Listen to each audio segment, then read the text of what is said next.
हाँ जी दोस्तों, क्या हाल है क्या हाल है क्या हाल है। I hope you are all doing really really well. दोस्तों, बहुत दिनों से जिस अनाउंसमेंट का इंतजार था, पता नहीं इंतजार था कि नहीं था, बस वेट कर रहे थे क्लैरिटी दे दो। उस पे आईसीआई ने फाइनली क्लैरिटी दे दिया है। अगर आप देख सकते हैं मेरे स्क्रीन पर के, तो ये आईसीआई ने तरोताजा अभी अभी निकाला एक ऑफिशियल अनाउंसमेंट 24 अप्रैल का, जहां इन्होंने साफ साफ ये कह दिया है कि आप लोगों का एग्जाम जो है वो नवंबर 24 में नहीं होगा। पर क्या कहा है इन्होंने, एक बार जरा देखते हैं। कहते हैं cut off for enrolment in foundation और intermediate exam for those appearing in सितंबर और जनवरी 2025 एग्जामिनेशन। सर, इन्होंने कट ऑफ फॉर एनरोलमेंट बोल दिया। कहते हैं डिसाइड करो, एनरोल करो। The institute has decided that from मई जून 2024 ऑनवर्ड्स, मतलब ये लास्ट अटेम्प्ट होगा जो मई और नवंबर में होता है, या फिर जून या दिसंबर में होता है फाउंडेशन के लिए।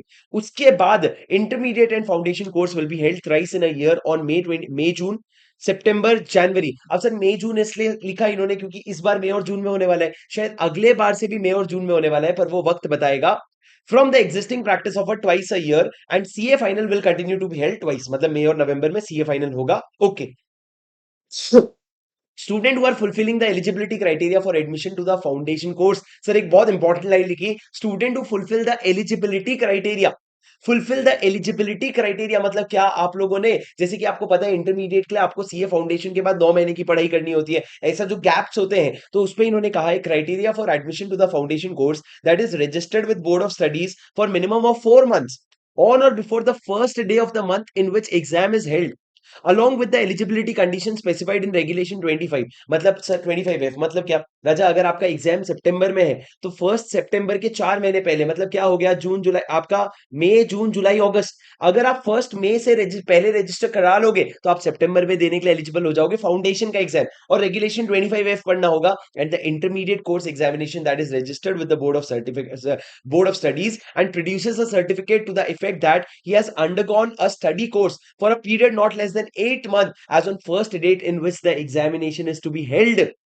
सर ये 8 महीने के क्राइटेरिया में बहुत सारे हमारे सितंबर वाले बच्चे फंस जाएंगे, जो इंटरमीडिएट वाले बच्चे फंस जाएंगे। आपने नवंबर में एग्जाम दिया था, आप लोग जनवरी या फरवरी में, आपने फाउंडेशन का एग्जाम दिसंबर में दिया था, आप पास हुए हो फरवरी में, और फरवरी से लेकर के 8 महीने का गैप, मतलब आप सितंबर के लिए एलिजिबल नहीं हो पाओगे। फरवरी मार्च अप्रैल मई जून जुलाई अगस्त सितंबर नहीं हो पाओगे आप एलिजिबल, क्योंकि 8 महीने का गैप होना चाहिए और रेगुलेशन 28G के लिए अपियर करना होगा। तो बहुत सारे बच्चे जो दिसंबर में एग्जाम लिखे हैं इंटरमीडिएट का, वो सोच रहे हैं क्या वो अभी सितंबर में दे पाएंगे। राजा मेरा primary facie opinion, first opinion मेरा ये है कि आप नहीं दे पाइएगा, तो आपके लिए अटेम्प्ट बनता है जनवरी 2025। Student may note that as per the above eligibility criteria, the last date for registration and foundation course for those appearing in September 2014 24 is 1st May.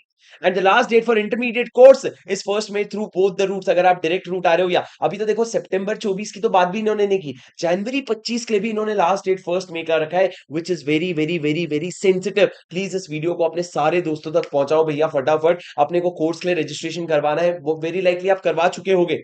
It may be noted that students who have registered in the intermediate course either through foundation or direct entry up to 1st January 24, तब तक तो बहुत सारे बच्चे ये foundation ही clear नहीं किए थे ना, वो लोग सितंबर 24 में देने के लिए एलिजिबल है फॉर रजिस्ट्रेशन। स्टूडेंट या सेल्फ सर्विस पोर्टल में जा सकते हैं। राजा प्लीज फटाफट ये न्यूज अपने सारे दोस्तों तक पहुंचाओ, उनको बोलो भैया 1st मई का इंतजार मत कर, आज और कल में रजिस्टर कर ले। सर देखो बैठे बैठे आज ही मैं अपने क्लास में बात कर रहा था, और बैठे बैठे आपका अटेम्प्ट जो है वो डिफर हो चुका है। राजा अटेम्प्ट डिफर हो गया 2 महीने से, कोई बात नहीं, जब तक सबके लिए सेम चीज हुई है तब तक अपने को फर्क नहीं पड़ना चाहिए, क्योंकि सबके लिए एक है, मतलब लेवल प्लेइंग फील्ड है, अपन संभाल लेंगे, तुम बिल्कुल भी चिंता ना करो। ठीक है, चलो guys, that's it for today. I will see you in the next video. आपको इसी तरह के बहुत सारे इंफॉर्मेटिव वीडियोस आते रहेंगे, तो वीडियो को चैनल को सब्सक्राइब जरूर कर लेना। और मैं हूं आपका सीए बड़ी शुभम सिंगल, मैं मिलता हूं आपसे अगले वीडियो में। Until then take care, this is your CA buddy Shubham Singal signing off, bye bye.